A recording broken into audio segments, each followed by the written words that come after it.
السلام علیکم ورحمۃ اللہ وبرکاتہ۔ ہمارا یہ ماڈل نکاح کے طریقے پر مبنی ہے۔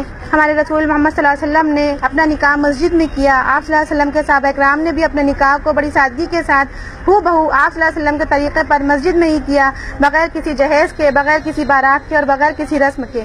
اور آج جب ہم نکاح کرتے ہیں تو ہم صلی اللہ علیہ وسلم کا طریقہ چھوڑ کر ہم اپنے طریقوں پر نکاح کرتے ہیں۔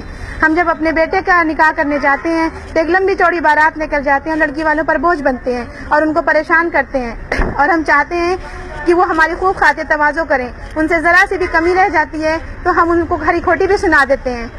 ہم باراتوں میں پٹاخے بجاتے ہیں اور ہم سوچتے ہیں کہ ہم اپنی خوشیوں کو سیلیبریٹ کر رہے ہیں، لیکن ہم یہ بھول جاتے ہیں کہ ہم اللہ کے دیے ہوئے مال کو آگ لگا رہے ہیں، اور ہمیں احساس بھی نہیں ہوتا ہے کہ اللہ ہم سے اس کی باز پرس کرے گا۔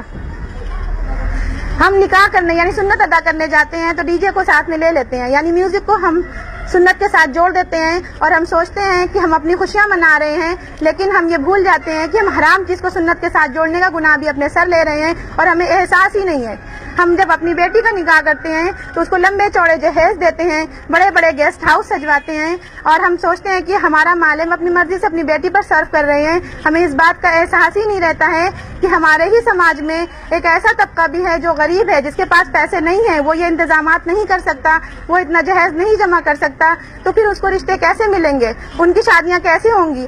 آخر کار انجام وہی ہوتا ہے، ان کو رشتے نہیں ملتے، ان کی بیٹیاں بہت دنوں تک بغیر نکاح کے بیٹھی رہ جاتی ہیں، حتیٰ کہ عمر بھر بیٹھی رہ جاتی ہیں۔ ان کے ماں باپ ڈپریشن کا شکار ہوتے ہیں۔ ان کے بھائی اور باپ جب یہ انتظام نہیں کر پاتے تو مجبور ہو کر حرام طریقے سے یعنی غلط طریقے سے پیسہ کمانا شروع کرتے ہیں، اور اس حرام کمائی سے اپنی بہن کا اور اپنی بیٹی کا نکاح کرتے ہیں۔ یعنی وہ کبھی چوری کرتے ہیں، کبھی ڈاکہ ڈالتے ہیں، کبھی رزانی کرتے ہیں، اور کبھی کسی کا قتل بھی کر دیتے ہیں، اور اس حرام کمائی سے اس جرم کے پیسے سے سنت ادا کرتے ہیں یعنی نکاح کرتے ہیں۔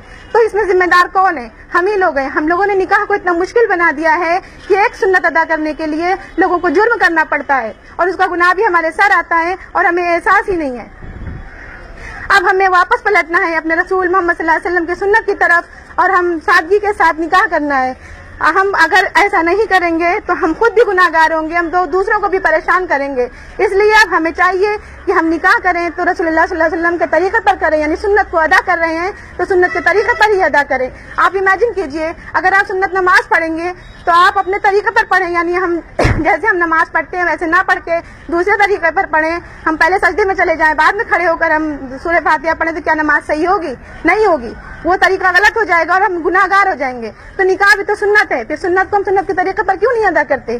اسی لیے ہم اتنے تمام گناہوں کے ذمہ دار ہو جاتے ہیں۔ تو ہم کو چاہیے کہ ہم اللہ کے رسول کی سنت کو سنت کے طریقے پر ہی ادا کریں۔